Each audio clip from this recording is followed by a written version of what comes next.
Сайн байцгаана уу эрхэм хүндэт үзэгчтэй Liberty Pub нэвтрүүлгийн маань энэ дугаар эхлэхэд бэлэн болсон байна. За өнөөдөр бид нар ямар сэдвээр ярих вэ гэхлээр энэ одоо эдийн засгаа хэрхэн чөлөөлөх юм бэ? Энэ гадны хөрөнгө оруулалтыг хэрхэн оруулж ирэх юм бэ гэдэг талаар ярилцсан. За тэр зэмээ сая Монгол Ардын намын шин дарга учрал томилогт одоо сонгогдсон тийм ээ. Тэрнтэй холбоотойгоор учрлын ихтгэл дээр бас учрал даргын ихтгэл гэж ярина. Тийм. Учрлын маань тийм учрал гишүүний даргын маань ихтгэл дээр одоо ер нь энэ гадныхныгаа хөөхгүй, ер нь компаниудаа эрхэмлэлцгээе, тэгжиж одоо эдийн засгийн эрхчлөлтөд болгоё гэдэг санаа 2-3 удаа дүрдэгцэн. Дээрээс нь намын улсын хурлын дарга болох ихтгэл дээр нь бас энэ дахин давтагдсан тийм.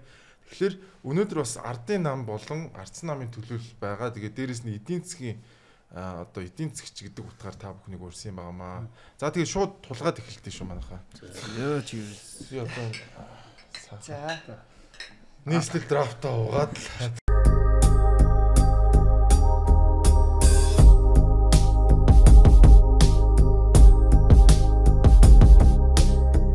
за тэгээд эдийн засагч отго чулуу ах маань хүрэлцэн ирсэн байна.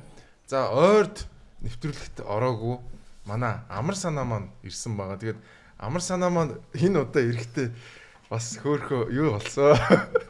Ардын намын хяналтын хорооны гишүүн болчиход байна. Ерөнхий хорооны гишүүн. Яа, за чи ардын номоос хүү авчирна шүү. Одоо ерөөсөө авчирна шүү. Яг манай нэвтрүүлэгт манай амар санаа чи яг ардын номоос хүү авчирдаг байхгүй. Айгүй хөөхөө. За тэгээд дээрэс нь ардын намын Монгол улсын хуралдах гишүүн ардын намаас сонгогдсон гишүүн хэрлэн гэгч маань хүрэлцэн ирсэн байна. Тэгээд хүрэлцэн ирсэнд маш их баярлалаа. За тэгээд эхлээд шууд энэ талаас эхлэе те. Сая бол нэлийн том одоо амлалт гэх юм уу те тэр ихтгэл гэдэг чинь өөрөө бас цаана амлалтыг дагуулдаг шүү дээ. Ер нь энэ гадны хөрөнгө оруулагчтай хөөхгүй. Эсвэргээрээ одоо эднэрийг хамгаалсан, эднэртэй таатай орчин бүрдүүлнэ гэдэг энэ санааг агуулсан юм ихтгэлтэй байлаа шүү дээ. Энэ юу н хэрэгжих боломжтой юм байна. Сая бол одоо манай ардын намын дарга учрал даргын ихтгэл дээр бол эдийн засгийн тусгаар тогтнол гэдэг хэсэг бол тусдаа юм бүр юм параграф болоод тусдаа сэдв болоод ороод ирсэн байсан. Тэгээд мэдээж одоо бас шин дарга томилогдлоо. Залуу хүн томилогдлоо. Дээрээс нь бас дутуугийн комплекс байхгүй юм үтсэн бас нэг өсөктөө айтайхан өссөн хүн намын дарга болчихсон юм чинь энэ залуу хүн их юм хийх болов гэж харж байна. Учрал даргыг хараад байхад одоо яг энэ залуу хүний хувьд бол бас ийм Монголиагаас эхлүүлээд энэ цахим шилжилтийг хийхэд маш олон үр дүнтэй том ажлуудыг хийж исэн. Сая эдийн засаг хөгжлийн сайд байхдаа ч гэсэн томоохон хуулиудыг өргөн барьж исэн. Тэгээд энэ бүх одоо хийж байгаа ажлууд нь жишээ нь зөвшөөрлийн тухай хууль ч юм уу, гадны хөрөнгө оруулалтын тухай хуулиуд гэдэг энэ бүх хуулиуд нь бол яг энэ эдийн засгийн тусгаар тогтнолыг хэрхэн төгөлдржүүлэх вэ гэдэг талаас нь хийж байгаа ажлууд юм болов уу гэж харж байгаа. За тэгээд дээрэс нь учрал даргын хувьд бол бас нэг бид түрүүн тодруулж хэлсэн өсхийн үлэмгүй хүн юм чинь одоо бас нэг илүү дутуу юмд орооцолдоод байхгүй болоо да. Яг жинхэнэ одоо гол ажил руугаа шулуун хараад яг зөвхөн урагшаага ажиллаад явах болов. Энэ талаас нь бас би өөрөө залуу хүний хувьд маш их эрчтэйгээр дэмжиж байгаа. Харин одоо жоохон зоригтой байгаасаа тий. Залуу хүн байна гэж. Надаас дүүштэй. Манай учралч юу? Манай доотлын гэж би чи их цэсгийн дунд сургууль сурдаг гэсэн байхгүй. Тэгэхээр ч одоо залуу хүний бас нэг бүлгэлсэн юм байх хэрэгтэй байл гэдэг тийм ингээд алын гэдэг тий. Тэгэхээр бас нэг хоёр дахь юм байгаа. Энэ үн чинь бас одоо нөгөө дахин төрсөн гэдэг ном гаргасан шүү дээ. За энэ тэгтээ жоок биш шүү. Яагаад энийг ярьж ийм нэхэр эн чинь хүн чинь нөгөө үхлийн ирмэг дээр ирчээд яг тэн дээр ирчээд тулж ирчээд тэгээ буцаад энэ амьдрал дээр ирж ийн гэдэг чинь бид хоёр бас яг хоёулахны хамт явж байхдаа энэ талаар яг ярилцж ирсэн. Тэгээд одоо яг тухайн үний өөрийнх нь хэлж байгааг сонсож байхад бол бас дэмжээ явчмаар. Тийм одоо бодолтой байсан учраас ер нь бол нэлээд өндөр хүлээлттэй л байна. Тэгээд одоо үхлээс эргэж ирсэн хүн юм чинь хэр баргийн юмнаас нэг айгаад тахгүй л үү дээ. Хамгийн гол нь нөгөө энэ эдийн засгийн чөлөөлөгдөж ийж гадны хөрөнгө оруулалт орж ирж Монгол ус хөгжиж шүү дээ. Тэгэхгүй одоо бид нар чинь яг сүүлийн бараг 10 гаруй жил ерөөсөө юу хийв гэсэн чи ерөөсөө хавцсан ойрцсон болгоныг хазаж хайраад чагсаал цуглаа хийгээл. Үгүй энэ ч одоо бүр харалта. Тэр халдсан бүрэгдэн орд гэдэг чинь одоо гадны улсуудад бол стратегийн бүтээгдэхүүн олборлох готгдчихл тийч нэг юу лээ сак хинглээ сараа гэлгүй гэж ерөөсөө хуйлал дэлхий дээр одоо бараг л бид нар одоо баларах гэдэг нэг л ингэдэг байгаа юм. Яг энийг л ерөөсөө болчихсон тийм. Энэ дээр яг манай Учрал даргын ганц том ажиллагаа шүү дээ. Ураны гэрээг урагшлуулсан. Одоо бүгд л дайрж илаа шүү дээ, тэ. Эдийн засгийн хөгжлийн сайд тахт нь бүгд дайраал, бүгд л одоо уранаар бүгдийг хордуулах гэж, хоёр толгойтой тугал төрөх гэж байна. Өөр хөдөө аж ахуй салбарын хүний хувьд хэлэхэд тэр тугал хоёр толгойтой 4 5 хөл, эвлээ 5 6 хөлтэй гарвал тэр чинь сэлээх хийх хэвээр цус ойртолд яваад байгаа ба. Тэрнээс гадрын дуурайгаа тэр уран ямар ч тийм нөлөөлөх боломж байхгүй. Тэгээд манай уран эсэргүүцэгч нар нааг үзий ядах байх. Тэр хүмүүстээ зориулаад жигийн намайг үзий яд гэдэг үг зориулъя. Манай офицер байх чи олон жил уул уурхайн салбарт ажилласан. За дээрэс нь Германд эдийн засгийн чиглэлээр бас мастер хамгаалж ирсэн тийм ээ. Тэгээ ер нь одоо Монгол улсад одоо эдийн засаг хөгжөхөд яг юу хэрэгтэй байгаа юм бэ? Яг бид нар одоо яавал гадны хөрөнгө оруулалтыг эргээд татах вэ? Ингэж байгаа шүү хэрлэн гişүнэ. Энэ хоёр хүн бол хоёрт гарч байгаа зөө. Таныг ихлээр дасаг гэж одоо чууд ийшээ явж байгаа шүү зөө. Тийм манай хөрөнгө оруулалт сүүлийн жилүүд ингээд нам зогсчод байгаа л да. Тэгээд ер нь баруунаас хөрөнгө оруулалт татсан хүмүүсийг бол бүгдийн зохион байгуулалттайгаар ер нь амьдралгүй болгосон шүү дээ. Тэгээд тэрийг эхэлж тэр алдаа газсан байгаа Монголын төрөөс. Одоо харж байгаараа Франц, Англи, Австрал те. Тэндээс хөрөнгө оруулалт татсан хүн болгоныг ямар нэгэн байдлаар одоо ингээд зохиомжлоор гэмтэр үүсгээд одоо тэд нар бол ингээд нэр хүндэг болчиход маш хэцүү байгаа. Энийг засахгүй бол болохгүй байна. Дээр нь одоо байгаа оюутлогоо ингээд балбаад эхэлж байгаа байхгүй. Тэгээд сая дөнгөж 2-7 хоногийн өмнө мэдээ гарч илээ л дээ. Рио Тинто бол оюутлогын хамгийн том хөрөнгө оруулагч. Энийний 15% Чиналко хэтийн төрөмжлөлт компани эзэмшиж байгаа. Тэгээ Чиналко бол одоо маш төрөмгийн байгаа Рио Тинто. Бид нар хувиа нэмэгдүүлмээр байна гэдэг. Тэгээ Рио Тинто болохоор окей. Та нарт төгөл юу яа? Та нарт биднэрт оруулсан 15%, 11% болгоо. Эсвэл 10 болгоо. Оронд нь бид нар нөгөө Африкт биш гівнэд байдаг Семандавын орд өгье. Дээр нь оюутлогыг ярилцж болох юм байна гэдэг ийм байдлаар ярьсан юм шиг байна. Мэдээ гарч байгаа. Тэр би юу хэлэх гээд байна гэхээр хөрөнгө оруулалт шинээр татах нь би хэл одоо байгаа хэдийгээ яаж хадгалж үлдэх үл гэдэг нэг юм болж байна л да. Тэгэхээр одоо ингээл их хурл дээр сонсгол хийнэ гээл. Тэр нэг жоохон тэр бочраа би өнөхөр болохгүй юм аа. Хитэн хөөхтүүд ингээд яг л урд өмнөс ийм хөө хэлцээр болж исэн юм. Тэгэл нөө хөрөнгө оруулагчийг арай хийж болно шахаал байж идэл. Манай поп чинь дараад эхэлдэг байхгүй. Фэнкшүү Ганбаатар вэ, Норвын Алтуу юу вэ?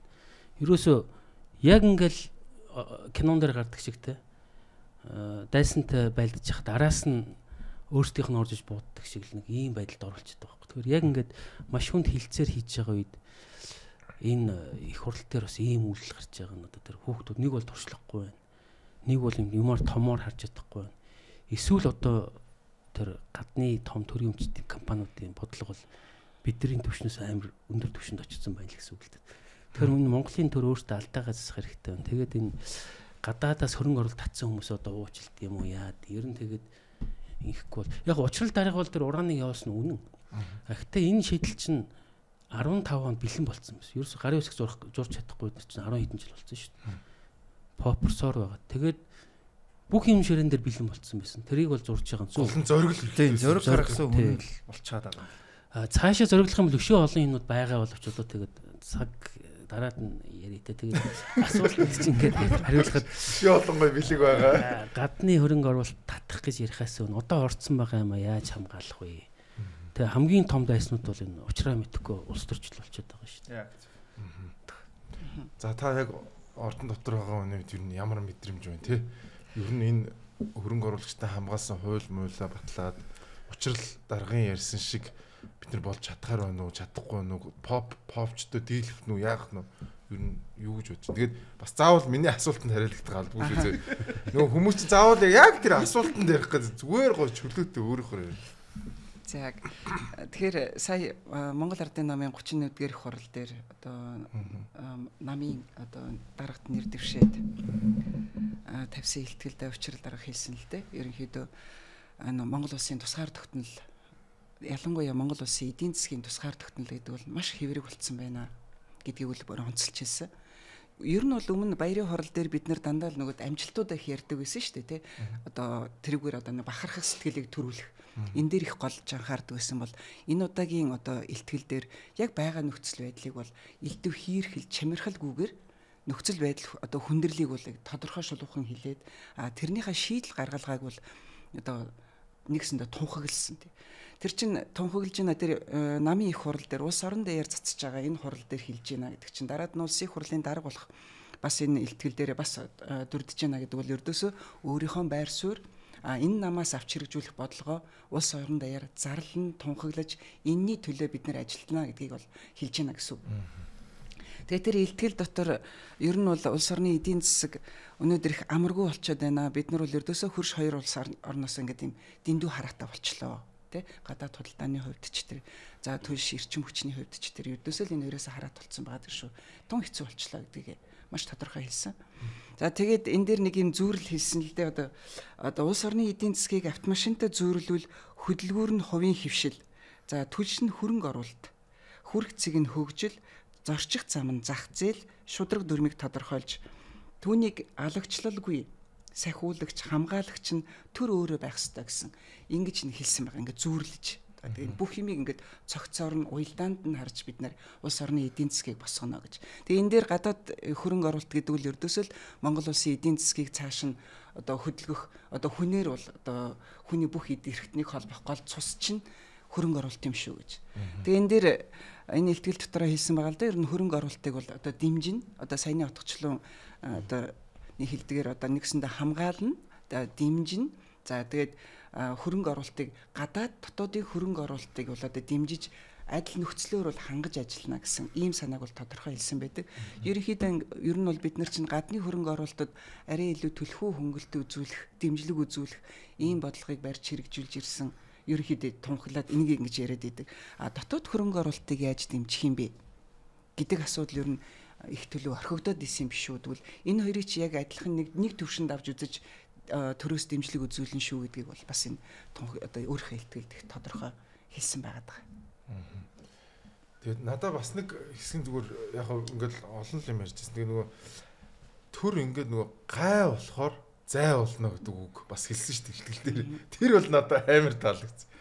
Ерөөсөө одоо юу болж байгаа гэхээр ингээд өмнөр нь дайрж орвол тэл ерөөсөө бүх юмний ийм садаа гай болоод байгаа хөөх. Тэр бат найрамдаг гэдэг нэг залуу яг ямар учиртай хүн юм бэ? Чи нэг нам дотор байгаа хүн энэ мэдгүй би бол тэр яриа мэрэг нь үнэхээр ерөөсөө ойлгохдохгүй юм л шүү тэр. Намын хяналтын ерхий хорооны гишүүнийг хэлэхэд бол бид нар бол манай нам гэдэг чинь бол одоо олонхын санал дүгнэлтээр шийдвэр гаргадаг. Тэгээ ер нь бас нэгэнтээ намын илтгэл ярьж байгаа юм чинь манай нам одоо учрал даргын хэлсэн үгэнд бас нэг анхааруулжтай юм байна. Өмнө бол ингээд нам бол дээрээсөө доошо тогтолцоотой байсан. Одоо ингээд дарга юу гэж хэлнэ гэд доод хүмүүс нь дагдаг. Одоо л энийхэн байрын солио. Доод шатнд хүмүүс одоо намын гишүүд юу гэж ярьж байна. Тэрийг дээд шатнд хэрхэн боловсруулж явах вэ гэдэг. Тийм учраас энэ бол олонхын одоо шийдэл одоо олонхын саналаар юмнуудаа явдаг байгаа. Тэгэхээр бат найрамдал гишүүний хувьд бол одоо бит хоёр ч бас найзууд л да. Уг нь одоо сайхан нөхөрлөөд явж байна. Нам зэх тамд удирдах зөвлөлтч байлаа. Одоо SDY-т ч байлаа. Тэгээд одоо оюу толгойг ярих нь өөрөө энэ нийгэмдэх одоо муухайгаар хэлэхэд одоо энэ оркуудад нэр хүндээ өсгөх арга зам болчиход байна л та. Яг нэг үг хэлэхэд оркууд гэдэг маань одоо би муухайгаар хэлж байгаа юм байна. Яагаад тэгж юм хэрэг ерөөсөө ямар нэгэн боловсралгүй мэдээллийг өөртөө тунгаагаад мэдээллийн боловсруулалт хийх чадвар байхгүй. дээрээс нь залах уу, ажил хөдөлмөр хийх дурггүй. Тэгээд халамж мөнгө авах дуртай тий. Хүүхдийн мөнгө авах дуртай. Ямар нэгэн халамж авах дуртай. Залах уу, ямар ч баялаг нийгэмд бүтээдгүй. Ийм хүмүүст таалагдах арга зам нь өөрөө оюу толгой болчиход байгаа байхгүй. Тэгэл та нар одоо бүгд л мэдчихэл байгаа шүү дээ. Одоо чинь оюу толгойг эсэргүүцэл орилж идэг хүмүүс юу вэ? Урааныг эсэргүүцдэг хүмүүс юу вэ? Халзан бүрэгдээг эсэргүүцдэг хүмүүс юу вэ? Тэгээ бүгдөө нэг юм сонин лот брок гэсэн. Чимээс миу гэсэн шилмэлтэй. Тэгээд түрүүн бас отгочлоо анх хэлжсэн. Энэ бол ингээд улс төрчдийн туршлагагүй байдал юм уу? Эсвэл энэ гадны одоо тусгай албатуудын үйл ажиллагаа ийм өндөр түвшинд очсон юм уу гэдэг ийм асуулт. Айгүй том ийм маш том асуулт болчиход байгаа. Тэгээд энийг л одоо бүгдээр харах л үлдлээ. Ямар нэгэн одоо дүгнэлт бид нар өгөх эрхтэй хүмүүс нь ч биш баг. Тэгээд цаг хугацаа бүгдийг харуулна. Тэгээ ямар ч байсан болохгүй юмнуудыг гэхдээ бид нэр ярих ёстой. Яг үнэ. Би энэ дээр бас нэг зүйл хэлье гэж бодож байна. Одоо бид нар чинь одоо манай ангийн л хамт нэг ангийнхан шүү дээ бид нар чинь манай Батнайранд тий 126 тэр тусмаа Монгол Ардын намаас одоо улсын их хурлд байгаа 68 гишүүний нэг тэр тусмаа бүр одоо жагсаалтаар орсон. Тэгээд одоо эхний жагсаалтаар биш Батнайранд гишүүн чинь тойргоос сонгогдсон. Тойргоос сонгогдсон. Батар. Тийм тэгээд одоо парламентд анх удаага сонгогдсон одоо гишүүдийн нэг шүү дээ. Тэгэхээр ер нь бол энэ 126 чинь яг ингээ ажил мэргэжлийн хувьд амьдралын туршлагын хувьд өөр хоорондоо ялгаатай шүү дээ. Тэгээ Батнайрамл гишүүн маань болоод ирэхээр илүү одоо энэ уул уурхайн тал руу те энэ тал руу бас одоо бас нарийн мэргэжсэн хүний хувьд яг оюу толгойн гэрээ тэр онтрогийн гэрээний талаар бол бид нарт бас мэргэжлийн хүний хувьд нэлээд тодорхой мэдээллүүдийг өгсөн. Ялангуяа сая нөгөө оюу толгойн зээлийн хүүг 7 жилд нэг удаа одоо бууруулах ийм одоо боломж өгдөг гэрээ. Тэгэхээр энэ 7 жил гэдэг чинь одоо 26 оны 1 сарын 31-нд дуусах гэдэг. 7 жилд олддог зээлийн хүүг бууруулах нэг удаагийн цонхоо хурдан түргэн ашиглахгүй бол одоо болохгүй нэ гэдгийг бол энэ нийгэмд зүгээр улсын хурлын дотор ч биш те бас Монгол улсын нийгмийн хүрээнд бас ингээд юм сануулж одоо дохио болоход л энэ хүн бол бас үүргээ гүйцэтгсэн. Тэр утгаар нь бол бид нар яг одоо чиглэлээр мэрэгсэн чиглэлээр бид нар бас бие биендээ сануулдах тий одоо бас бодоогүйг нь бодуулах ийм үүрэг гүйцэтгэхэд явдаг. Тэр утгаараа биднэрт бас их тийм энэ асуудлыг олж харах ойлгоход бол тус нэмэр болсон. Нөгөө талаасаа тийм ээ. Нөгөө талаас. Тэгээ онтрогийн хувьд хэлэхэд энэ бол яг асуудал босох нь зөв. Гэхдээ ингэж нийгмийн дуйланд автуулаад ингээд иррационал болгоод оруулалтын орчныг муутгаж байгаа нь одоо онсноос алдсан илүү болчихдог. Энд чинь айл 30 жилийн өмнөх асуудал шүү дээ. Тэр үед чинь манайх чинь стратеги орд мордж гэж байгаагүй бах миний бодлоор. Ер нь 97 онд ашигт нутмын хуулийг их либерал хууль баталсан. Маш том реформ явсан. Тэрний инерцээр л явж байгаа байхгүй. Энэ стратеги орж 2008 онд орж ирсэн баха те. Тэгээ энэ бол байдаг л тийм гэрээ. Жижиг жуниорууд геологийн компаниуд юм болчдөг. Өөрсдөө авах чадахгүй бол за гарч ирээд одоо энэ манад олдох хэсгийг ингэж аавн шүү, тэгж аавн шүү гэсэн л нэг юм л геологийн салбарт үржиж байдаг л гэр байхгүй. Барилгын салбарт бол ингээ хүмүүс нэг нь газараа авчдаг те. За би 2 давхрын аавн шүү, бусдын чи аваарай гэдэг нэг барилга барьж байгаа компанид өгдөө шүү. Энэ бол цэвэр бизнесийн харилцаа. Контролын асуудлыг шийдээгээд аль 15 оноос хойш манайхан тавьж ил байсан. Ер нь бол Эрдэнэс оюутлогоо Эрдэнэс Монголын төвшөнд шийдэж асуудал байхгүй юу? Тэгээ энийг ингээд шийдэх ёстой хүмүүс нь шийдэхгүй нөгөө 20 сая доллараар энэ тентхийн студ тогтчлоод яваад байсан юм лээ шүү дээ Эрдэнэс оюутлогооч. Эрдэнэс Монгол нь октоорим хийгээд яваад тэгтээ ингээд нэг улс төр жижиг болсон. Тэр хувьцаа эзэмшигчдийн төвшөнд шийдэх юм жижиг асуудлыг ингэж гаргаж ирж байгаа нь бас их хурлыг их муу харагдуулдаг. Их хурл чи өөрөө хууль тогтоох дэд байгууллага шүү дээ. Нэг жижиг компани юм жижиг асуудал руу ороод тэгэл гайхал эн чин надад бол их онгойтол харагдаж байсан. Та сайн судлаад үзэх юм бол тэр чинь нэг хэдэн метрийн ялгаанд л байгаа шүү дээ. Тэр нэг 30% наав 40% наав. Тэрнээс нь л тэр 34% оногдох тусгай орхилтыг л авчна үст. Нөгөөд бол 15 жил өмнөөс л тийм яриад байгаа шүү дээ. Ингээд шийдчих асуудлыг тэр зээлийн хүүмүүгээд огт өөр юмтай холбоол одоо яг хөө тэгээд мэдлэхгүй. Надаа нэг юм бас харагдсан шүү. Одоо энэ Дамним сайд биш үү? Дамним сайд сүүлд одоо энэ ашигт малтмлын хууль дээр нэмэлт өөрчлөлт оруулна гэдэг нэг юм яриад яваад байлээ. Тэр бол амар чухал юм шиг санагдсан. Өмнө нь ярьжсэн тэр нөгөө хүмүүсээс шал өөр юм ярьж байлаа шүү дээ. Бид нэр одоо энэ чинь энэ royalty ч гэдэг юм уу те энэ 34% гэдэг шууд ингээд аавна гэдэг чинь ингээд хүмүүсийг айлгаад байна. Монгол улсаас ингээд дайжуулдаг. Яг энэ сонгуулийн өмнө аваачаад жоох юм pop хууль баталцсан. Шууд ингээд ерөөсө 34% байна. Ямар ч хүн ийшэж орж ирэхгүй. Тэгэхээр одоо энэ хуулийг нийт яралт өөрчлөөд арай өөр болохгүй байна. Нөгөө сонгуулийн цикл эхлэхээс өмнө энэ хуулиа баталчаа гэд Дамним гишүүн яриад явууллаа. Энэ бол бас айгүй чухал. Тэгээд дээрэс нь одоо нөгөө нэг засгийн газартаа байж байгаа юм шүү дээ. Би бас сүүлд бас нэг юм дээр зүгээр айжсэн. Одоо нөгөө засаг нь унаад Дамним гишүүн солигдчихвол энийг ярьж байгаа хүн бас дахиад солигдно гэж бодоодсэн байхгүй. Тэгсэн чинь нөхөр бол үлдчихлээ. Тэгэхээр би энийгээ бас ингээд яг энэ учрлын ярьж исэн энэ ихтгэлтэй холбоод яг энэ ашигт малтмлын тухай хуулиа өөрчилж ийсэ гэж бас бодоод байгаа шүү бас.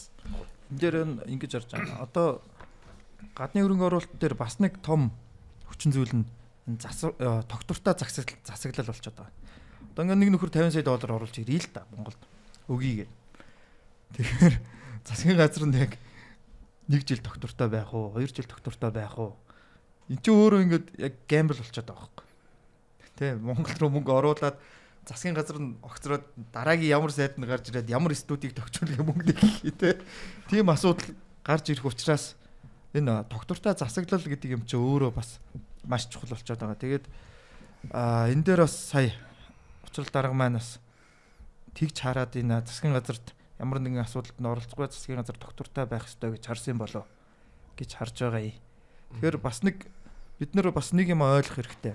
Улс төрч болоод сайд солиол дарга солиол ингээл байна гэдэг. Гэтэл нөгөө талдаа эн чинь засаглалын тогтвортой байдал гэдэг чинь өөрөө хөрөнгө оруулалтыг татах гол хүчин зүйлүүдийн нэг болцсон учраас энэ тал дээрээ бас одоо анхаарч ажиллах юм уу? Эсвэл одоо хүмүүсийг уриалах юм уу? Тэгж явах хэрэгтэй болов гэж харж байна. Тий.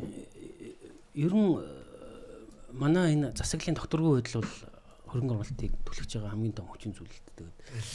Ганц жишээ хэлэхэд энэ Трамп яагаад өндөр тариф тавиад байна гэвэл манай хил дотор хөрөнгө оруулалт хийчихээ. Тэгэх юм бол баг татварч чөлөөлнө гэдэг байгаа шүү дээ. Хилийн цаана хийх юм бол юм оруулж ирвэл бид нар 50% татвар авъя шүү гэдэг.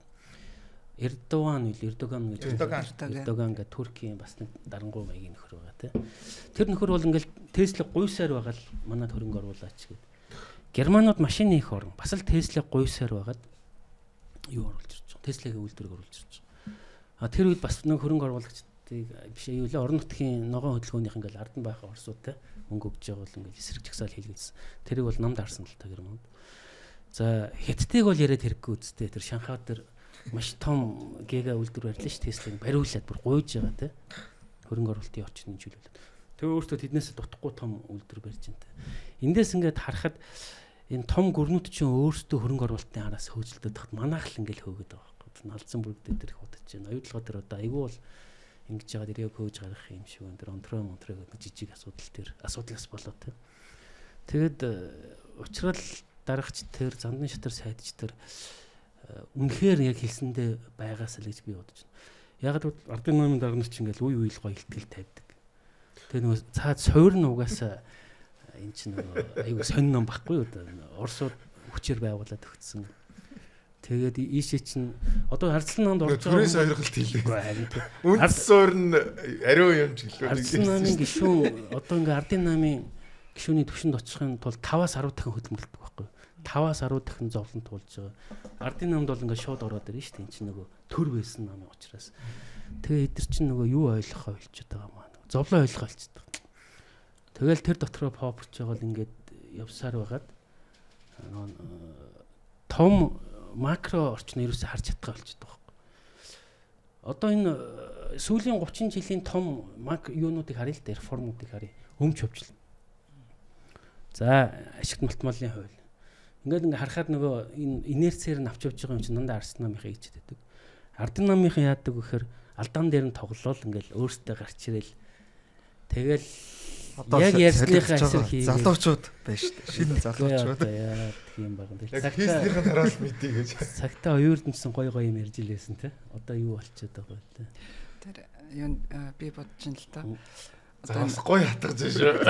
Хатгаж. Тэгэхээр үгүй яг уу тийм ер нь бол үгнээс илүү үйл хэрэг одоо яг бодит байдлыг харуулдаг шүү дээ. Тэгэхээр яг уу 100 гаруй жилийн улс орны чинь бас ингээд залгаа чиглүүлээд удирдаад аваад явцсан энэ нам чиглүүлээ.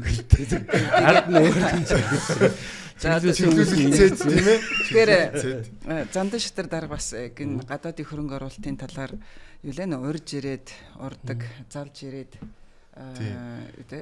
ирээд яам гэлээ. Тийм. Одоо хөөдөг тийм байж болохгүй.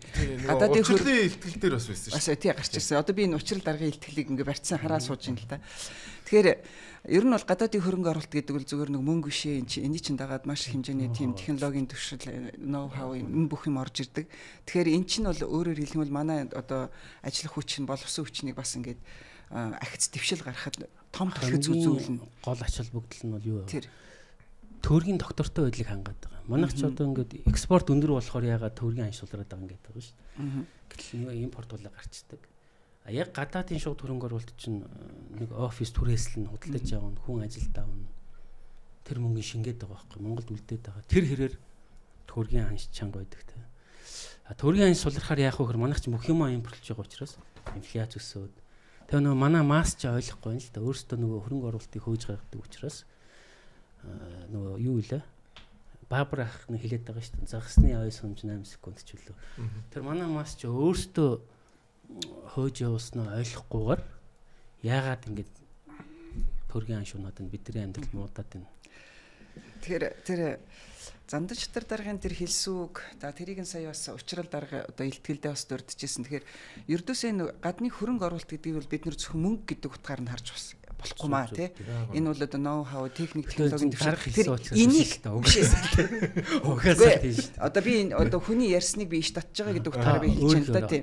Тэгэхээр энэ дээр тэгэхээр энийг энэ бол яг харахгүй тий төр засгийн доктортой одоо байдалтай бол энэ бол холбоотой нэг талаасаа тий. А тэгээд түрүүн өөрөө сая хэлсэн нөгөө дамжин ям сайдын одоо тэр ашигт малтмлын тухай хуульд бас одоо концепцийн том өөрчлөлт орох гээд байна гэсэн тий. Тэгэхээр энэ тухай санаа бас саяны илтгэл дээр бас дурддагдсан байгаа. Тухайлбал энэ дээр би бичснийг нь би одоо ярьсныг нь хэлээ л да. Ашигт малтмлын нөөц ашигласны төлбөр аймаг суманда бага үлддэг нь уул уурхай эрдэс баялагын салбарыг тойрсон олон маргаан эсэргүүцлийг бий болгож байгаамаа. Тийм учраас нутаг орныхоо үүсийг ашиглуулад үр өгөөж нь одоо оногдохгүй байгаа энэ байдлыг засаж одоо аль болохоор тэр үүсийг ашигласныхаа тэр одоо хувийг нь орон нутагт нь илүү төлхөө үлдээдэг байх хэрэгтэй. Тэрнээс биш бүгдийг нь улсын нэг том нэг санд авчирч нэгтгэчгээд тэгээд тарааж хуваарлдаг энэ байдлаа бодлогын хувьд энд өөрчлөлт оруулъя гэсэн. Нэгс хуваарлтын зарчимдаа өөрчлөлт оруулах гэдэг. 14 онд энэ бол одоо бодлого батлагдсан байсан байхгүй юу? Одоо энэ бол миний бодлоор энэ бол одоо бас л нэг ашигт малтмлын тухай хуульд орох гэж байгаа бас нэг концепцийн нэг томоохон өөрчлөлт байна гэж тийм. Энэ их олон газар бол хилэгдэж байгаа. Тэгэхээр сумдаа 20%, аймагтаа 10% ингээд 70% төв рүү явдаг. Уг нь тэмцэг явж исэн. Тэгээд хин миний санджаагаар Хүрлбаатар сайд баха. Тараад нь Жавхлан сайд хоёр чинь тийм байхгүй. Манайх ч нөгөө холбооны улс биш, нэгдсэн улс гэд буцаагаад бүгдийн тэр орон нутгийн хөгжлийн сан билүү тийшээ төвтгөлдөг болчихсон. А уг нь ингээд сумандаа бага хэмжээний мөнгө үлддэг бол аймагтаа ч юм уу. Тэр хэд ч өөрсдөө нөгөө нэг юу гэмдэ social license гэдэг нэг гоё үг байгаа даа шүү дээ. Одоо нийгмийн хөшөөр. Тэр нь уг нь өндөр байсан. Тэгээ болиулсан. Одоо буцаа сэргээх талаар ярьж байгаа л уг нь сайн. Гэтэ гол нь чадах нь уу юу гэдэг нь. Одоо би бол ингэж л хэлмээр байгаа юм. Зөрөгтэй залуучууд гараад ирсэн юм чи дэмжээл үзье хэдүүлээ. Тэгээ болохгүй бол бүксэн дээр нь бүлээн харин that's why би энэ нэвтрүүлэг шин тэгж л хийгээд байгаа байхгүй. Одоо үнэхээр гоё юм ярьчлаа шүү дээ. Улсын хурлын дарга авахтаа одоо ерөөсөө чөлөө зах зээлийг дэмжин одоо энэ компаниудаа хааж орохгүй ингээд энэ зөвшөөрөл за ардын намын дарга болох илтгэл бол надад бол айгүй сайн илтгэл шиг санагдсан. Яг мэдээж нөгөө социал демократ нам учраас нөгөө юм юмаа ярьж байгаа. Гэхдээ тэр нь ойролцоогоор 30% байгаа байхгүй. А үлдсэн 70% нь ерөөсөө компаниудаа дэмжин хөрөнгө оруулалтаа оруулна одоо энэ хаадаг гэдэг. Надад бол зүгээр яг мэдээж учрлын ихтгэл бол сайхан тий. Хамгийн чухал процесс хаана явагдав гэхээр яг дамжин гишүүн дээр л явагдана. Миний бол бодож байгаагаар. Одоо энэ сонгуулийн өмнө попрод яатсан балаа болгоцын ашигт малтны хуулийг яаралтай өөрчлөхгүй бол гадны хөрөнгө оруулалт хэзээ ч орчихгүй. Надад бол. Тэг яг би нөгөө гишүүн байгаа дээр хоёр зүйл хэлмээр байна л да. Ингэж нүүрт болж байгаа гэсэн боломж байхгүй шүү дээ. Мөрөглаач. Тэг ууцаа одоо жоохон зориг орсон. Юу манай нөгөө амнатын боддог сурайг өндөр байхгүй. Чийл бол 4-7% байгаа. Гэхдээ ашигаас нь авдаг. Манайх бол ингээд өхөр борлуулалтаас нь Эрдэнэ жишээл бол 22.5% те. Энэ бол дэлхийд дээр нэлээд өндөртэй. Норвег, Герман эдэрт нөгөө татвар баг манайх яриад байдаг шүү дээ. Тэгээд нэг юм ойлгодог байхгүй. Жишээлбэл Норвег бол бүх зардлыг насаж өгж байгаад үлдснээс нь тэр өндөр юм аваад байгаа. Герман бол та мэдэн шүү дээ, шатлалтай 10,000 хүртэлтэй, сарын 10,000 хүртэл салентай бол юу ч яахгүй. 11 бол амтагч үл ингээд татварын хувьд шүү. Би нөгөө компани жижигүүдэд дэмждэг бодлого яриад байгаа байхгүй. Тэгээ одоо жишээлбэл энэ зүгээр жишээ шүү те 200,000-аас дээш гарах юм бол зөвхөн тэр дээш гарч байгаа хэсэгт нь 40% авдаг гэдэг нэг юм шатлсан тогтолцоотой. Тэгээ манай нөгөө фэнкшн өдөр тэрийг харчаад Германд Норвег 40% байж штэ, Монголд 5% биш, 10% биш штэ гэдэг ингээд шал черри пик хийж шít над чинь. Тэмээ ямар хэрэг хацуулаад буруу яриад байдаг. Гэтэл яг татварын бодит ачааллын тооцоод үзэхээр манайх ихэнх салбарт бол 30% байгаа. Уул уурхай төр бол 50% болчиход байгаа. Бусад улсуудад бол нэг 25% л байгаа. Тэд нар гэхдээ илүү төлсөн ч гэсэн тэр хэмжээгээр буцаан авалт ихтэй эсвэл янз бүрийн нийгмийн дэмжлэг ихтэй. Манайд бол тийм байхгүй болчиход байгаа юм л да. Тийм учраас манайд бол тэр royalty ханаад бол хэтэрхий өндөр байгаа. Уул уурхай салбар чинь бүх татбар төлбөр шимтгэлээ өгөөд тэгээ одоо энэ дизелийн онцгой хаалт дотор хүртэл төлдөг шүү дээ. Тэгээ тэрнээс орж ирсэн мөнгөөр бид нар чи 92% бензинийг бага байлгадаг те. Одоо энэ уул уурхай салбар чи өөрөө ингээд амт тавих гэдэг шүү дээ. 2-3 хаан үйлдвэр үлдсэн. Маш хэцүү байдалд ороод ирж байна. Дунд салбарын ерөнхийдөө хятадуудын гарт орцсон байна. Үндэсний уурхайч тэр үлдсэнгүү дээ. Ерөн үлдсэнгүү. Том дээр бол ганц хоёр төрийн тэгээд энэ оюутлогоо гэл ингээд ийм нөхрөл байдалтай болчиход байна. Жижигүүд ерөн байхгүй болсон. Гэтэл бусад улсуудыг харахаар жижигүүд нэг холуулаа. Тэгээд дунд дээшээгээд ийм гурван шиг байдаг бол манайх бол эсрэгээр болцсон. Тэгээд ерөнхийдөө нэлээд хүнд байдалд орчод байгаа. За амнат дээр тийм байна. Хоёрдугаарт тэр юун дээр орон нутг дээр бол та яг саяныхаа хэлсэн санааг те одоо эсвэл тэр хин даргын чинь тэр нэг даргын чинь учрал дарга юм байна. Харин тийм манай нэг Арслан хаан чинь дарга марга гэж хаяууд оргоо тэгээд хүнээс юусоо хамааргүй нэг манай сэдв асуудал яриа л те. Манайх бол дарга гэж ярих туртай шүү. Тэгээд энэ соёлын ялгаа. Гэхдээ ийм байж ин чинь бас хоёр намын гоо өрсөлдөөн гэж үлээ. Тэгээд бас хараа манай хин амраа бас нөгөө соцтекүүттэй ярьсаар байгаа бас жоохон соцтек гэсэн. Дамдын юмас л бүх юм хамаарна гэл нэг хүнээс. Үгүй би яг зүгээр сүулт өөрийнх нь ярьсан ямиг л бодож байгаа байхгүй. Тэгэл одоо яалтчгүй шийдвэр гаргах хүн чинь дамдын юм шүү дээ. Тэгэл би тэгж ярьж байгаа. Түүнээс шүү одоо нэг дамдын юмд хайртайж. За бодлогын хувьд юм байна. Тогтолцооны хувьд ганц юм яриа тэгээд дараагийнхаа асуулт. Sorry. Нөгөө гадаадын шууд хөрөнгө оруулалтыг дэмжих агентлаг гэж манайх байгуулж ирсэн 96 онд. 1996 онд. Одоо де факто жаргал сайхан анхны дарга болсон байна. Тэгээд Дэлхийн банк цанкнаас 10-20 сая доллар авал ингээл яг л нөө Хятадын шиг, Германых шиг болох гэж ирсэн байхгүй. Хонконгийн шиг тий, Солонгосын шиг. Тэд нар чинь 30-40 жил яг хിവэрээ явцсан ийм том цэслүүд үүдэг. Тэгээд тэр 96 онд байгуулагдсан агентлагийг 2016 онд татан болгосон. Бүр байхгүй болгосон. 20 жилийн дотор. 20 жилийн дотор 10 удаа том бүтцийн өрсөлдөнд орсон байдаг. Нэг бие даасан агентлаг, дараад нь зохицуулагч агентлаг, дараад нь хэрэгжүүлэгч агентлаг, дараад нь нэг яамны харьяа, гадаад харилцааны яам, тэгснэ эдийн засгийн хөгжлийн яам, дараад нь сангийн яамны харьяа гэдэг. Ингээд ерөөсөө энэ Монголын эдийн засгийг одоо тэтгэх ёстой ганц л юу байгаа шүү дээ. Сувг нь гадаадын шууд хөрөнгө оруулалт байгаа шүү дээ. Энийг хариуцсан байгууллага чинь өөрөө 20 жил болоод татан буугдсан. Тэр хоорондоо 10 удаа маш том өөрчлөлтөнд орсон. Дарга нь хэдэн ч удаа солигдсон байна. Одоо мэдхгүй нэг эдийн засгийн хөгжлийн яамны доор нэг 2-3 хүн байд юм уу яа. Тэгээ гадаадын хөрөнгө оруулалтад бид нар хэмжиж чадахгүй. Юу болохоор Монгол банк нэг өөртөө хойлдог. Статистик шал өөртөө хойлдог. Сангийн яам одоо эдийн засгийн хөгжлийн яам ч юм уу. Тэр өөртөө хойлдог. Олон улсын донор байгууллагууд бол бүр танах хасахтай яваад байна шүү дээ гэдэг. Өөрөөр хэлбэл капитал зүгтаад байна гэж байна. Тэгэхээр бид нар энэ гадаадын шууд хөрөнгө оруулалтыг хэмжиж чадахгүй байгаа. Хариуцсан байгууллага байхгүй байгаа. Гэтэл бусад улсуудад яаж юм гэхээр ерөнхийлөгч юм уу ерөнхий сайдын дэргэдээ зөвлөл байгуулад тэгээд эндээ нөгөө хөрөнгө оруулалт хэрэгтэй компанийнхнаас ууч нь эднэрээ дарга сайднаас суулгаж чаад эднэрээ загнаа авчдаг. Нэг тийм шал өөр юу байгаа шүү. Одоо тогтолцоо гэх юм уу соёл бүтцэн байгуулалт их өөр юм. Гадаадын хөрөнгө оруулалтыг татъя гэвэл гэсэн санаа шүү дээ. Одоо хин хариуцсан тодорхой байх хэвээр, үйл ажиллагаа нь тодорхой ойлгомжтой байх хэвээр юм байна. Бид нар чинь төр зүйн доктортой байх хэвээр л яриад шүү дээ. Хууль доктор. Тэгэхээр яг нэг чихэн ганцхан нэг агентлагийн жишээн дээр харахад л юм байна. Залуу хүмүүс байгаа юм чинь өөр болоо. Залуу гэсэн. Тэр ер нь бол сая Монгол Ардын намын бас онцлогийг хэлээлээ л да. Ер нь бол манайх чинь хамтын удирдлага хэрэгжүүлдэг нам. Тий. Тэгээ нэгдсэн бодлоготой, нэгдсэн удирдлагатай. Энэгээрээ тий одоо арчснаа бас их яагаад тий. Зодтохгүй тий. Хариуцлага секретарийг хэмждэг ийм нам байна. Тэр яг ясан нэг хоёр. Гэхдээ тэр нэг дүр исгсэн гэдэг шиг дүр исгсэн. Яг хоёр талын юу гоё болсон юм те. Гэхдээ юу байлаа штэ бас. Хаяа манай нам ч дотоод арчлалтай гэдгийг харууллаа штэ. Ч одоо энэ намын хямрал төрийн хямрал болчиход 2-3 сар л боллоо штэ. Хагас чухал штэ.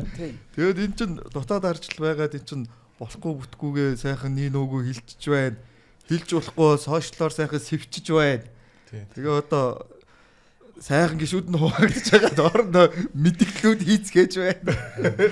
Энд чи одоо ил биш юм уу гэдэг. Чин одоо арчлал биш юм уу? Тэ штэ үндсэн хуулиар олгогдсон эрхийг хэлж штэ өөрийнхөө байр суурийг чөлөөлж амар юм болсон. Гэхдээ шийдэл гарах би бүр өмнөөс нь санаад онсон. Ямар амар. Би бол ингэж л харсан. Мафууд ингээд том хамгаалагч мафийн хамгаалтанд орохын тулд хоорондоо нэг үзээд байгаа юм шиг л харагдсан. Төндлөнгөөс харахад бол надад тэгж санагдаж байгаа ч хэлээ. Гэхдээ хүн чиг өөрийнхөө л хэмжинэлтэй дүгнэн шүү дээ. Газрын мафиас, дараад нь тендерийн мафи, тэгээд юу лээ? Хөшөөний мафи, бордюрийн мафи, одоо нүүрсний мафи гэдэг. Эдгэр чинь л ерөөсөө ихэн түлхүүр атах вэ гэдэг дэр л үзээд. Одоо залуучууд гараад ирсэн. Өөр залуучуудын мафи гэдэг. Одоо зүгээр яг ингээд зүгээр ингээд ярихад ингээд хөгжилтэй байгаа юм шиг ч гэсэн. Яг одоо энэ эдийн засгаа чөлөөлөх гэдэг бол одоо яг өнөөдөр бүр яг амар усагаар шиг болчиход байна. Яагаад гэж одоо би бол яг ингээд нөгөө амьдрал дээр ингээд нөгөө бизнес хийгээ явж байгаа юм шиг төрх юм. Тэрс мөн нөгөө үйлчлэгээний бизнес чинь яг энэ эдийн засгийг хамгийн түрүүнд мэдэрдэг юм байна. Мэдэрдэг бизнес юм байна. Тэгээ би чи ингээд нэг хэдэн үйлчлэгээний залуучуудтайгаа уулзсан нөгөө нөхдүүдтэйгээ манай хануу мануу чинь бас нэг яг зөвхөн үйлчлэгээний салбарт нөгөө юм нийлүүлдэг байхгүй. Тэгэхээр яг ингээд гадны хөрөнгө оруулалт байхгүй болоод уул уурхай өөрөө ингээд үнэн унаад ингээд асуудал ороод ирэхлээр яалтчгүй ингээд эдийн засаг ингээд shrink болж байгаа нь ингээд бүр ингээд хамгийн түрүүнд нөгөө үйлчлэгийн салбар дээр мэдрэгдэж байгаа байхгүй. Тэгээд тийм учраас энэ ч бас цаанаа бас нэг амиа хийжсэн юм яваад нь штэ. Би чи одоо ингээд за энэ хэд маань нэг аштайгаа учир зүгээ олоод энэ уул уурхай муурхаан яваад тийм ээ гадны хөрөнгө зөвхөн уул уурхай дээр ч хэрэггүй. Маш олон төрөлд ингээд гадны хөрөнгө оруулалт орж ирэхэд айгүй бэлэн байгаа байхгүй. Тэгэхээр энэ салбаруудад ингээд хөрөнгө оруулаад ирэхэд ямар нэгэн байдлаар нэг нөхөр гарч ирээл дарамтлал, авилгал нэхэл те 9 шүд болоод идэг биш. Эсрэгээр ингээд баг байгаасаа л гэдэг үүднээс энэ нөгөө ингээд ярингуут нь тэр яриан дээр нь тулгуурлал за ингээ ярьчлаа. Одоо ингээд хоёр талын суулгаж байгаад энийг нэг амлуулаад авъя те. Тэгээд дараа нь бас нэг ярихад амархан шүү дээ те. Гэхдээ та нар ингэж яриа үздэй гэд ингээд. Тэгээ яг үнэндээ энийгээ ажил хэрэг болгосоо л гэж одоо өстой бүр дахин л хэлмээр байна. Нэг жишээ хэрэгэл болгомоор. Сая юу байла? Би ч одоо нэг хөдөө аж ахуйн сайдын зөвлөхөөр давхар ажилладаг шүү дээ.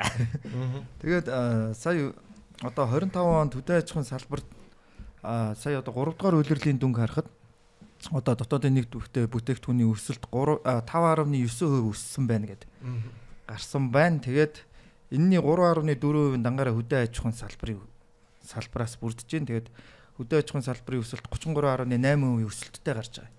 За энэ дээр яагаад ингэж гарсан бэ гэвэл бид нэр сая ер нь бол аль ч улсын хөдөө аж ахуйн салбар бол байнга татаасаар явдаг. Ерөөсөө дэлхийд дээр татаасаар явдаг хөдөө аж ахуйтай улс гэж бараг байхгүй миний мэдхээр. За тэгээд бид нар болохоор цагаан алт, атрын 4-р аян, хүнсний хувьсгал гээд ийм одоо хөтөлбөрүүдийг хэрэгжүүлээд энэ хөтөлбөрүүдэд болохоор бид нар банкны зээлийн хүүгийн улс даагаад тэгээд бүх одоо зээлүүдийг аж ахуйн нэгжүүдэд олгосон. Тэгтээ олгохдоо болохоор бид нар хөдөө аж ахуйн яам өөрөө төр аж ахуйн нэгжтэй харьцахгүй. Аж ахуйн нэгж бол зөвхөн банктайгаа харьцаа. Банкныхаа шалгуур малгуураа даваа гараад ирдэм бол тэгээд зээл аваа яваа. 6-8% хүүтэй зээл. Бид нар бол юунд ч оролцохгүй. Ямар нэгэн тег саад хийхгүй. Одоо нөгөө бичиг сачиг өгөөл ангууд нь тэрийг нь бүртгэл явуулдаг. За тэгээд энэ хөтөлбөрүүд одоо амжилттай хэрэгжсэний үр дүнд ер нь бол энэ өсөлтүүд гарч ийна гэж. Яг хөө энэ жишээ гэдэг утгаар хэлж байгаа шүү. Тэгэхээр ер нь ингэж бас ажиллаж болдгол юм байна. Ингэж одоо чинь ноолуур дээр хэд чинь бид нар энэ самансан ноолуурыг 2 сарын 1-ээс зөвхөн самансан ноолуур гарна гэдэг. Энийний үр дүнд өнөөдрийн байдлаар бол нэг 250 сая долларын экспорт хийчихэд байгаа байхгүй. Өмнө нь бол нэг 50 сая долларын экспорт хийдэг байсан юм л. Одоо бол 250 сая долларын экспорт хийж байгаа. Оны төгсгөл дээр бол нэг 280 руу очих болов уу гэж харж байгаа. За махны экспортыг би яг нэрийн санахгүй. Гэхдээ нэг бас нэлээд 400 орчим сая гэсэн байсан уу юу? Долларын махны экспорт хийчихэд байгаа. Тэгэхээр яг энэ зөв зохицуултуудыг ингээд хийгээд яг дөрөвний нөгөө манай намын даргын ихтэлд байсан шиг төр тексад болохгүйгээр зөв зохицуултуудыг хийгээд зөрөгтэй алхам хийгээ явах юм бол одоо зөвхөн энэ бол хөдөө аж ахуй гэдэг нэгэн салбар дээр гарч байгаа. Тэгэхээр одоо магадгүй дараагийн салбарууд дээр ингээд гараа явчих боломжтой болов уу гэж. Уулз урахад тэр нэг юм байна. Одоо амар олон ингээд хөрөнгө оруулалтыг хүлээж байгаа төслүүд байна. Тэ? Зэсийн одоо оюутлоготой тэнцвүүс баг 2-3 ч төслөх шиг үн тэ. Ерөөсөө яагаад ингээд явж өгөхгүй юм гэхэлэр бүгдээр стратеги ордолгоос л хайж байна. Ерөөсөө бүх ордууд. Ерөөсөө ингээд нэг томрохлоор л 34% болоод авчихна. Тэгэхдээ ингээд байгаа шүү. Тэр чинь 34-өөс 51% гэдэг байгаа шүү. Уг нь шүү дээ ийм билээ. 34 хүртэлх хувь юм билээ. Гэтэл нөгөө хуулийн дээр чинь 34 хүртэлх гэж тавьчингууд 34-ийн тулгажил өгөхгүй бол чи яагаад 10% авсан? Гэт дараа нь хариуцлагад орох магадaltaй. Тэнгүүд уг нь ингээд хөдөө аж ахуйн салбар ингээд гоё явж штэ. Тэнгүүд уул уурхай салбар яасан бэ гэхэлэр хууль эрх зүйн орчноос болоод ингээд өсч чадгаа болсон. Давчирцсан. Бүгд айгаад яана. Стратегийн орд болчихгүй гэдэг юм яадаг. Уг нь чинь томроод олон хүн ажилд аваад хөрөнгө оруулагч оруулаад орж ивэл айгүй гоё штэ. Тэгээд бас нэг юм тэнийг юм байна зэ. Дэлхий дээр стратеги орд гэдэг ойлголт баг Монголлох шиг байна. Бусад газар зөвхөн стратегийн бүтээгдэхүүн гэж үүдэг зэ. Одоо жишээ нь энэ нөгөө сая халдсан бүрэгдээ чи юу лээ? Полиметал те. Юу лээ? Газрын ховор элемент те. Эн чинь бол стратегийн бүтээгдэхүүн багхгүй. Гэтэл манад нүүрсэнж стратеги гэж идэг, зэсэнж стратеги гэж идэг, алтан жорог стратеги гэж идэг те. Энэ бүх асуудал чинь өөрөө өнөөдрийн хамаг асуудал болоод байгаа юм. Тэгэд яг энэ одоо жишээ нь хөдөө аж ахуй бол ингээд гоё өөрөө ингээд одоо би жишээ нь сүүлийн үед ингээд хараад хахад айгүйх фермерч чинь махны чиглэлийнх тий анх чинь нэг ганц 2 хон газар юусэн ч одоо баг хичнээн болчих. Яг махны чиглэл айгүй олон газрууд биш тий 50 орчим байгаа нь баг. Сүүний чиглэлээ л мэдхгүй миний баг эргэн тойронд хичнээн хүн байгаа. Ингээд эн чинь ингээд хүмүүс ингээд зах зээлийн чамаар ингээд төрөлжөөд нөгөө нэг бэлчээрийн мал аж ахуйч өөрөө эдийн засгийн хувьд жоохон юу юм байна ашиггүй болчиход байна гэд ингээд хүмүүс ингээд зах зээлийн чамаар явж байгаа. Яг энэтэй адилхан уул уурхай салбар яаж ийм гэхэлэр яг зах зээлийн чамаар явах гингүүд томрох гээд ирэхлээр тас гэл нэг нөхөр очиод алгасчихад байгаа юм. Яг миний харж байгаагаар бол энэ уул уурхай салбар Амрагийн хэлдгэр зөв энэ хууль эрх зүйн орчин бүр одоо тохиромжтой биш байна. Энэ тохиромжгүй хууль хэрэгжээд байна гэж. Нөгөө талдаа уул уурхай хэн бадсан нь гоё амьдрна гэдэг юм. Эрх мэдлийн тулаан яваад байгаа байхгүй. Ер нь бол тэгж байна. Тэгээ тэгэхээр одоо яах хэвтэй. Одоо уул нь бол би ингэж бодъё. Миний хувьд бол одоо чинь энэ одоо нөгөө том хүнийхээ байр суурийг яриад шүү дээ. Хөв хүний байр суурь. Одоо энэ MCS ч юм уу. Одоо тэгэхээр MCS гээл дайрах байх. MCS ч юм уу, Mac ч юм уу, Apple ч юм уу те. Энэ том компаниуд нь ингээд илүү сайн хөгжөөд, илүү их мөнгө олго л дээ. Тэгээд илүү олон ажлын байр бий болгоо л дээ. Тэгээ энэ бол энэ хувийн хвшлүүдээ илүү сайн дэмжиж, эднэр нь сайн явж иж. Одоо хэдүүлээ ингээд Улаанбаатарыг хараа л та. Улаанбаатар хотод хэн хамгийн гоё байшин барьж байгаа. Хэн хамгийн гоё үйлчилгээг нэвтрүүлж байгаа юм. Одоо энэ пивнүүдийг хэн хамгийн гоё үйлдвэрлэж байгаа дэлхийн жишгт. Яг тэр шиг энэ хувийн хвшлүүдэл бол тултлан дэмжиж өгвөл одоо улс төрчнөр тэр нэг энэ баялагын хуваарлтыг хэн илүү авах вэ гэдэг энэ нэг шунлаасаа жоохон хойшоо тавигдаад хувийн хвшлүүдэд нэг жоохон дэмжиж. Тэгээд тэр хувийн хвшил нь ажлын байр их бий болгог, шинэ бүтээн байгуулалтууд их хийг, татвараа их төлөг. Тэгээ явах юм бол энэ чинь боломжтой. Би одоо өөрхий яг үнэнгээ л хэлье. Одоо тэр 2017-8 онд Сахал Эрдэнэ Үлэг гэдэг хүнийг бол одоо хамгийн муу хүн л гэж боддог байлаа тухайн үед. Тэрнээс хойш одоо жоохон хөгшрөөд ингээд ухаан суугаад ирсэн чинь их сайн юм байсан. Энэ хүмүүс яагаад ийм олон байж болдгүй юм бэ л гэж бодож байгаа. Яг үнэ. Яагаад энэ Сахал Эрдэнэ Үлэг шиг энэ Эрдэнэтийн 49%-ийг худалдаад авчирсан ийм хүмүүс нь олон байж болдгүй. Яагаад бизнес хийдэг, баялаг бүтээдэг энэ Сахал Эрдэнэ Үлэг шиг дахин 10 хүн байг л дээ. Од жаргал шиг дахин 10 хүн байг л дээ, тий? Бат сайхан шиг хүмүүс байг л дээ л гэж одоо бодож чинь. Тэгээд одоо манай залуучуудаас тэр хүмүүс гарч ирэх байлгүй дээ. Танаа нөгөө X намын X дарах шиг хүмүүс олон байсан учраас тэд нар чинь оюутан шүү. Тий, тэд нар чинь олон байж байгаа. Одоо уучрал тэг оюутны араас бити ороосоо л. Харин тий, тэгээ залбирсан ч одоо яах вэ? Би яг саяных дээр нэг юм хэлээ л да. Одоо ер нь бол 90 он дөнгөж гараад одоо яг ингэж ирдэг гэсэн аахгүй юу? Ердөөсөө л одоо элитийн он л гэдэг юм л да. Улс орныг бол ер нь цөөн хэдэн хүн л чирж явдیں۔ Тэ. Ер нь бас одоо солонгосын жишээ юм шиг ярьдаг байсан л да. Тэгээд за яг энэ одоо нэг хэдэн цөөн одоо бизнесүүд ингээ одоо хөлжөөд томроод ирэхээ хайраар ядаж одоо нөгөө нэг ноу хау хөгжүүлэх нь ч гэдэг юм хөрөнгө оруулалт томоохон хөрөнгө оруулалтыг хийх ийм бил бэнчинтэй болоод ирэх юм бол энэ нэргээд улс оронд хэрэгтэй олон хүнийг ажлын байраар хангаад аваа явчихна гэж ингээ үзээд идэг. Тэгээ нэг талаас энэ яг зүгээр солонгос жишээн дээр бол амьдрал дээр батлагдсан зүйл баг. Гэхдээ тий. Гэхдээ эргээд хитрхийн ингээд ирэхэр чинь бас нөгөөд нэг улс оронд одоо ялангуяа нэг жижигхэн эдийн засгтай манайх шиг одоо улс оронд болоод ирэхэр цөөн хэдэн хүний гарт бүх баялаг очоод ирчихэр нөгөө нийгэм дотор чинь нөгөөд тэгш бус байдал гэдэг юм чинь бүр дэндүүх гараа явцдаг. Тэр ч утгаараа одоо аль болохоор нөгөөд жижиг дунд үйлдвэрлэлийг дэмжих те татвар төлөгчдийн бааз суурийг тэлж жижиг дунд үйлдвэрлэлийг дэмжиж ингэж нийгмийн баялагийг одоо бүх төвшөнд нь жигд тархах нь зүйтэй юм бэ гэсэн санаа бас ерөнхийдөө манай намын бодлого дотор бас яваад байгаа юм. Тэгэхээр өөрөөр хэлэх юм бол одоо тэр элитийг дэмжиж элитийг түлхэх гэхээсээ илүүтэйгээр одоо чамд төр засгаас чамд сайхан амьдрахын боломжийг чинь нөхцөлийг чинь ингээд одоо элит болох боломжийн л элит болох боломж чинь нэгээд үгүй харин чи сайн хичээгээрээ эзэн хичээл заяа чинь гэдэг шиг чи хичээгээрээ гэсэн ийм бодлого яваад байгаа шүү дээ. Би бол тэгж харж байгаа. Тийм байгаа шүү. Сая хиний яриан дээр би чи одоо ингээд нэг 10 хүн л өдөртөж үзэж байна өөрхий. Одоо ингээд нэг 4 жил болж байна. Хэцүү шүү 10. Гэтэл тэнцээ чинь тэр хүмүүс 5,000, 6,000, 10,000 хүнтэй компани ажиллуулна гэдэг бол энэ бол зүгээр хэр баргийн тэнгийн хийчих зүйл биш байхгүй юу. Тэгэхээр энэ боломжийг за би ингээд 10 хүнтэй байж байгаад удахгүй тий гайгүй компани маань гайгүй болоод ирэх юм бол энэ чинь 50 болно. За ингээд 100. За би бол макста 100-г л ажиллуулж би барах юм билээ. Тэрнээс дээш бол энэ бол маш том стресс, энэ бол аим шиг байхгүй юу. Гэтэл тэр 5,000, 6,000, 7,000, 10,000 хүнтэй компаниг ажиллуулж байгаа гэдэг бол энэ бол тийм зүгээр нэг нөхрийн хийчдэг ажил ерөөсөө ч биш юм байл шүү. Тэгэхээр энийг хүмүүс ойлгосоо. Манайхан болохоор ингээл том компанитай олчингууд л энэ муу новш энэ муу бол өөрчин гэж бодоод байгаа байхгүй. Гэтэл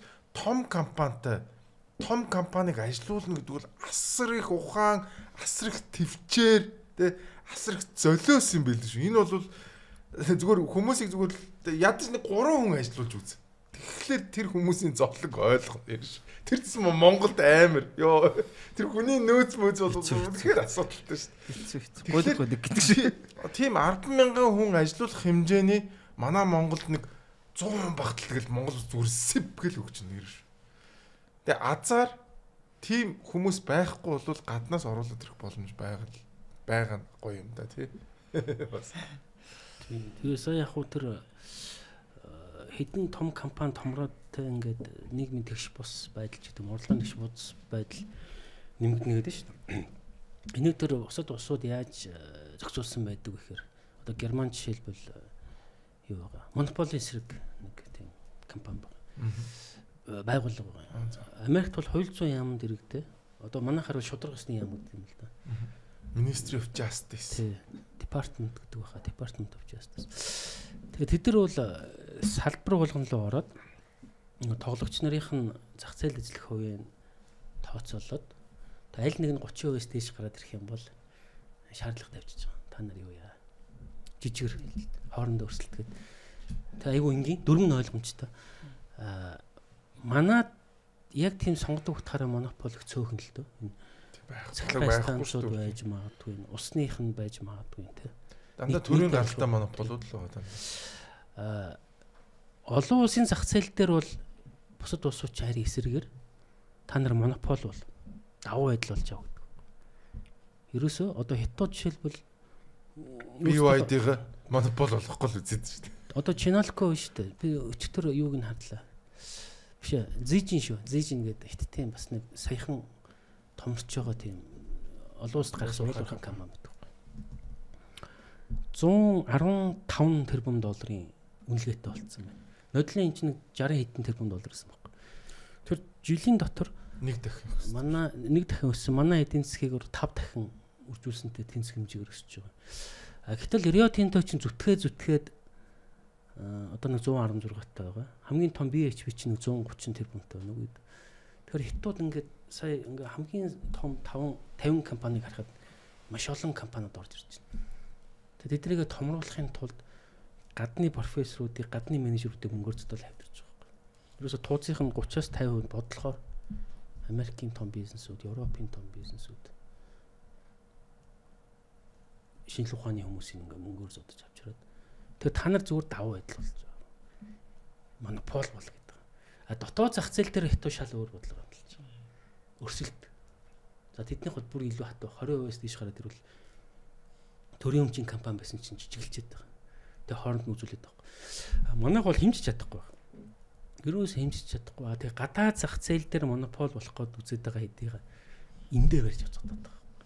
Тэгэж олон улсын зах зээл дээр бол ерөөсөө Монгол л ялж юу сайн шүү дээ. Монополийн төлөөлөл тэмцээн явж байгаа шүү дээ. Тэгээ энийг одоо яаж ойлгуулт юм байгаа?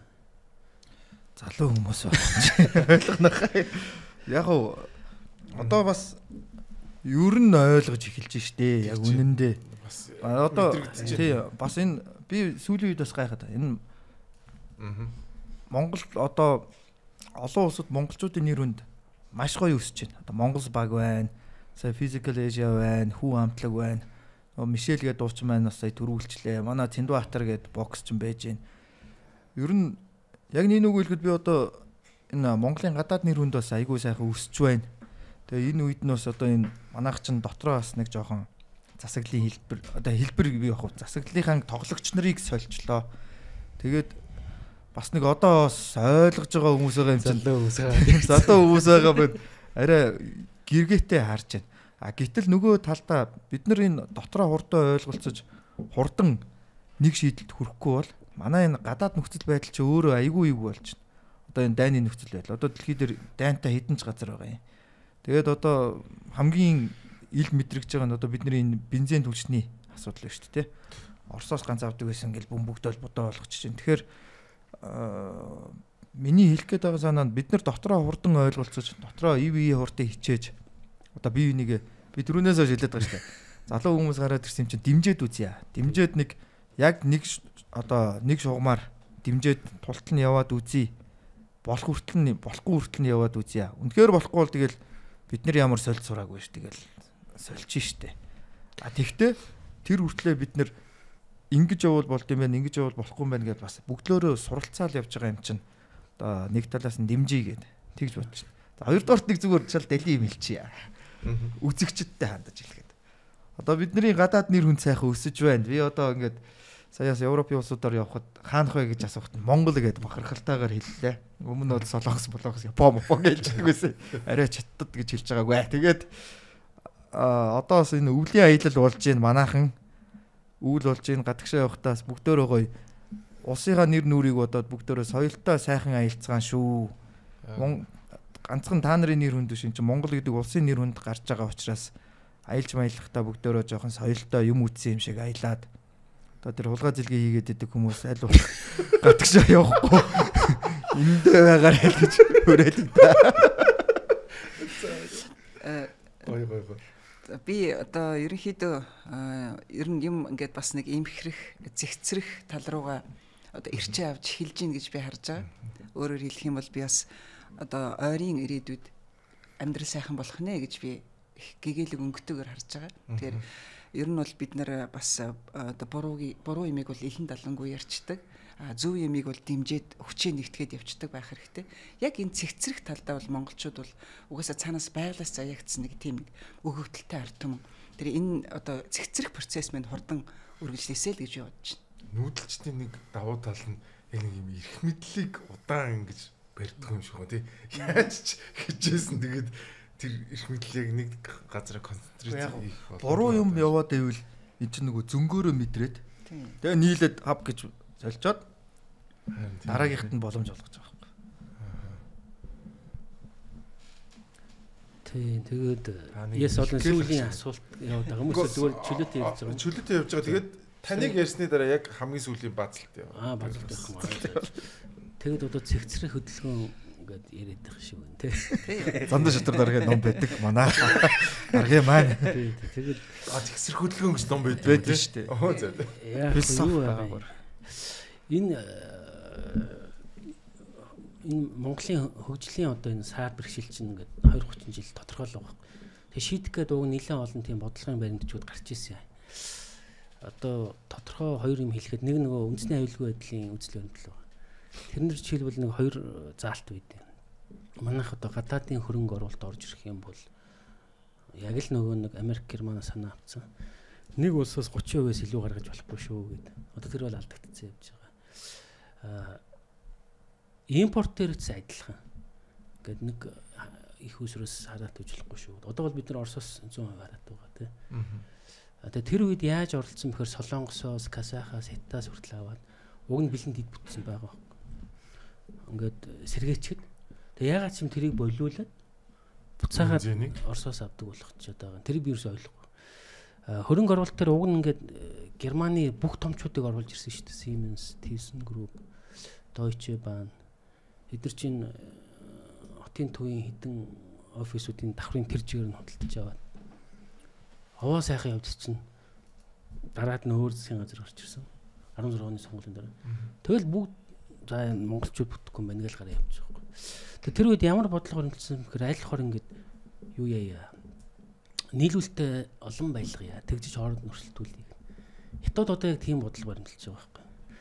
Нүүрсэн дээр аль хор олон их усрээс авч шít. Монголоос авч байна, Австралиас авч байна. Солонгос, Индонез, одоо Афганистанаас авна гэж байна. Ингээд юусэн нэг улсаас хараатай байж болохгүй гэдэг. Тэгээ манайх болохоор ингээд заавал бүгдийг хомж аваачаал юусэн. Нэг бол Орос, нэг бол Хятад гэж төвшрээд явдаг байхгүй. Тэг ямар ч учиртай. Гэхдээ яг аргагүй нөхцөлөлийг бол ойлгож байна. Гэхдээ тэд нар чи өөртөө ингээд юмаа диверсификац хийгээд байгаа шүү дээ. Тэр төрөөс эрдэс суулгын салбарт баримтлах бодлого гэд батлагдчихсэн. Тэрэн дээр бол ерөнхийдөө ямар юу орцсон байсан бэ гэхээр уул уурхайн салбар бол хөссөн өсөөгөө ойрын 30 жил Монголыг авч явах юм байна.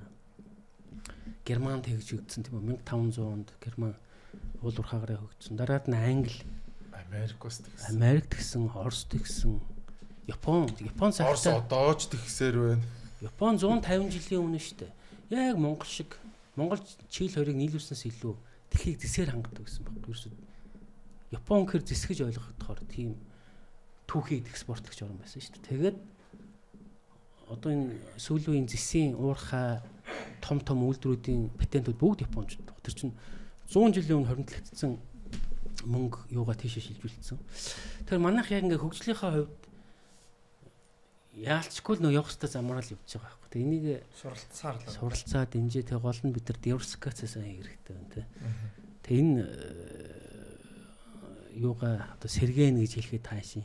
Яг шинэ юм шиг сонсогдож байгаа боловч чинь уг нь ингээд уг нь бол гарцсан явдсан байхгүй. тэнийг одоо сэргээд юм уу яад энэ тэгээд доктортой л байх хэрэгтэй юм л. Би энэ доктортой байдал дээр ганцхан юм хэлчихэд тэгээ болох уу? Манайх 92 оноос хойш одоо ингээ 2024 хүртэл 8 удаагийн сонгуул хийлээ шүү дээ. 8 удаа өөр тогтолцоогоор хийсэн байхгүй. Мажоритор, хагас мажоритор, томсгосон мажоритор, жижигсэн мажоритор, холимог, буцаад жижиг мажоритор, тэгснээр том мажоритор, тэгснээр дахиад холимог гэдэг. Ингээд 8 удаа ингээд өөрчлөлт хийчихээр намууд нь төлөвшөхгүй байна. Сонгогч төлөвшөхгүй байна.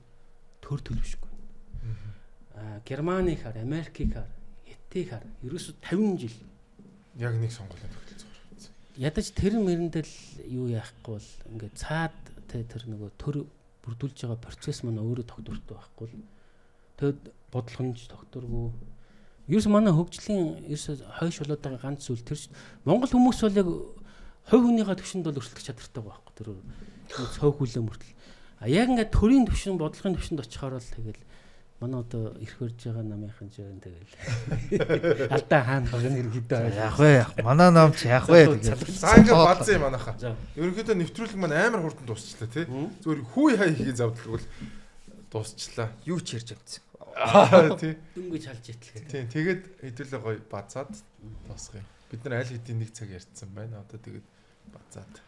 За надаас эхлэх юм шүү дээ. За тэгээд бас нэг энэ Монгол улс энэ Монгол гэдэг орны сэргэлт ирж байгаа юм болоо да.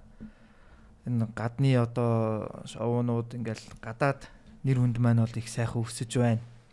Дотроо ч гэсэн бид нар бас энэ шинжилэлт хийгээд залуу хүмүүсийг гаргаад ирсэн. Тэгээд эндээс бол бас намын дарга маань бол бас их айтайхан хүн тавигдчихлаа штэ. Яг нийнөө гэлгээд залуу хүн гэхэд бас юм юмыг л үзэж туулж гарч ирлээ. Хийсэн бүтээсэн юмнууд нь ч гэсэн айтайхан юмнууд байна.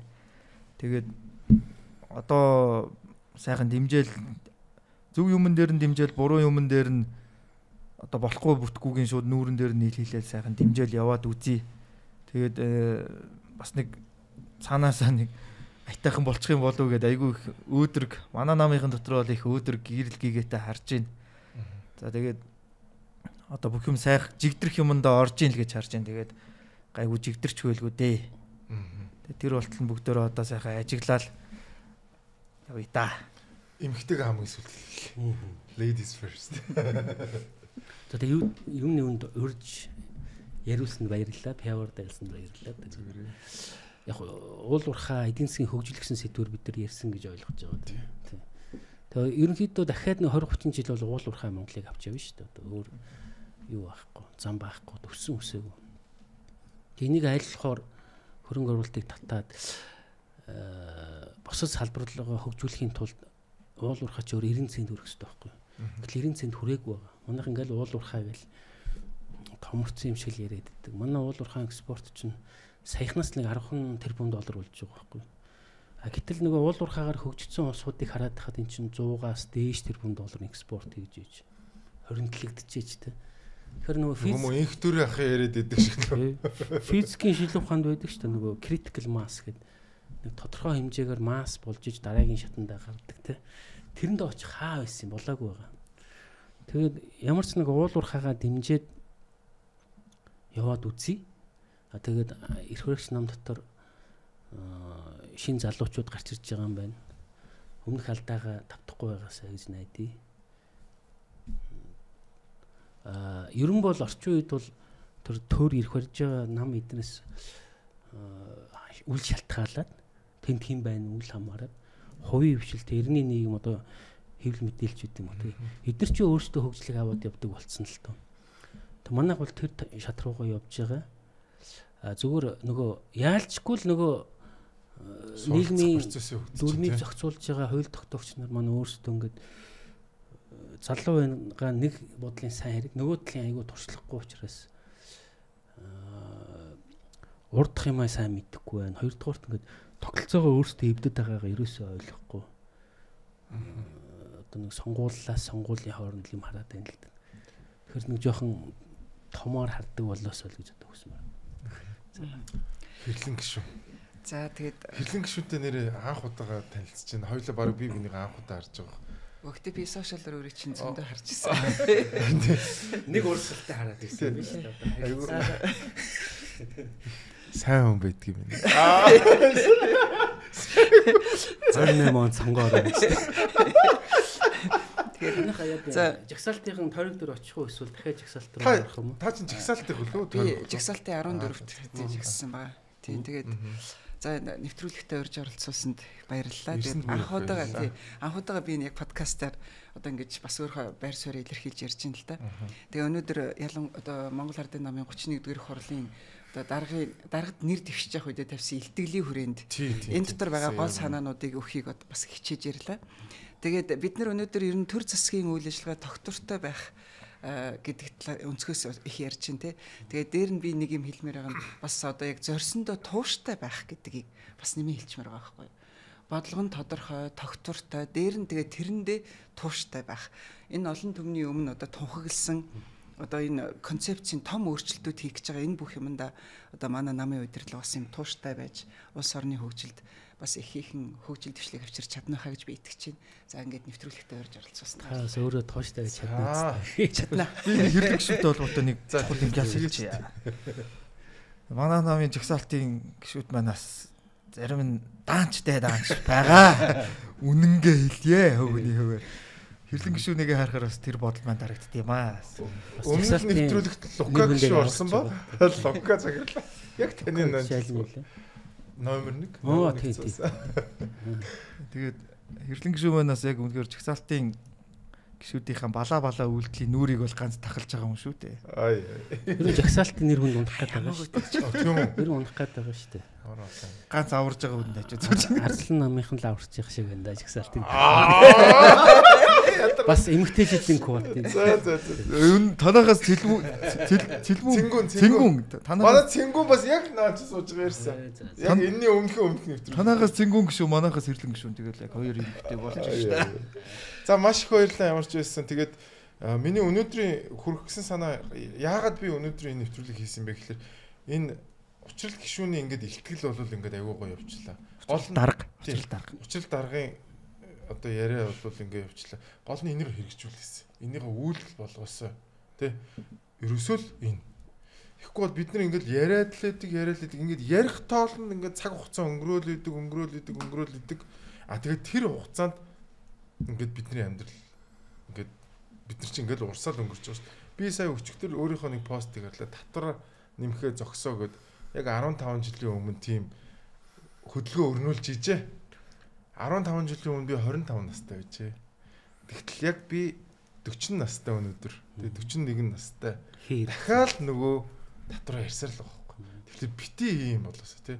Тэгээд найд чинь хэрвээ үнэхээр энийгээ хийх юм бол би зүгээр долоо нэрээ. Харин энийг хийхгүй бол эсэргүүцье тий. Шүүмжлэе явъя. Тэгээд ямар ч байсан ардын намаас бас ингээд манай нэвтрүүлэг хүн бараг ирдэг байхгүй. Тэгээд та хоёртоо бүр маш их баярлалаа. Тэгээд отгочлоо ахта маш их баярлалаа. Маш гоё мэдлэгтэн. Тэгээд отгочлоо ах шиг ийм хүмүүсийг бас гоё ингээд зөвлөгөөг нь авч байгаарэ гэж хэлмээр байна. Тэгээд та бүхэндээ баярлалаа. Монгол улс уул уурхаагаар хөгжин. Монгол улс хувийн бизнесээр хөгжиж шүү манайха. Хувийн бизнес тэрийг ерөөсөө маш сайн ойлгоорой манайха. Баярлалаа.